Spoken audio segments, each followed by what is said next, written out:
దర్శి పట్టణంలో గత 31 సంవత్సరాలుగా నమ్మకం మరియు నాణ్యతతో నడపడుతున్న సంస్థ దేవతి వారి jewellery showroom Amrutha Sai gold house and pawn brokers. తక్కువ వడ్డీ రేట్లకే తాకట్టు వ్యాపారం.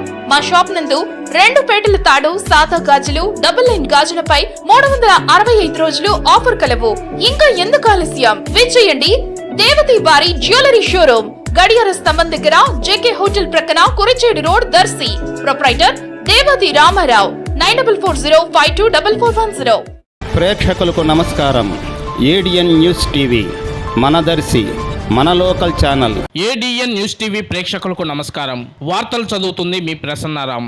ఒంగోలులో ప్రకాశం భవన్ ఆవరణలోని ప్రజా సమస్యల పరిష్కార వేదికలో జిల్లా సమీక్షా కమిటీ సమావేశంలో పాల్గొన్న దేవాదాయ శాఖ మంత్రివర్యులు అన్నం రామనారాయణ రెడ్డి. ఈ కార్యక్రమంలో వారితో పాటు సాంఘిక సంక్షేమ శాఖ మంత్రివర్యులు డొల్లా బాలవీరాంజనేయ స్వామి, జిల్లా collector Srimathi Tameem Ansariya, joint collector Gopalakrishna Ronanki, Ongole parliament సభ్యులు మాగుంట శ్రీనివాసులు రెడ్డి, ఒంగోలు శాసనసభ్యులు దామంచెల్ల జనార్దన్, సంతనోతలపాడు శాసనసభ్యులు బిఎన్ విజయ్ కుమార్, దర్శి నియోజకవర్గ శాసనసభ్యులు డాక్టర్ బూచేపల్లి శివప్రసాద్ రెడ్డి, కనిగిరి శాసనసభ్యులు ఉగ్ర నరసింహారెడ్డి, మార్కాపురం శాసనసభ్యులు కందుల నారాయణ రెడ్డి, దర్శి నియోజకవర్గ Telugu Desam party incharge doctor Gottipati Lakshmi, Giddalur శాసనసభ్యులు అశోక్ రెడ్డి, ఎర్రగొండపాలెం ఇన్ఛార్జి గూడూరు ఎరిక్షన్ బాబు, కందుకూరు శాసనసభ్యులు Itluri Nageswara Rao, maritime board chairman Damanchella Satya, tourism board chairman Nokasani Balaji, జిల్లా పరిషత్ చైర్పర్సన్ శ్రీమతి బుచ్చపల్లి వెంకయ్యమ్మ, ఎర్రగొండపాలెం శాసనసభ్యులు తాడిపత్రి చంద్రశేఖర్ తదితరులు పాల్గొన్నారు.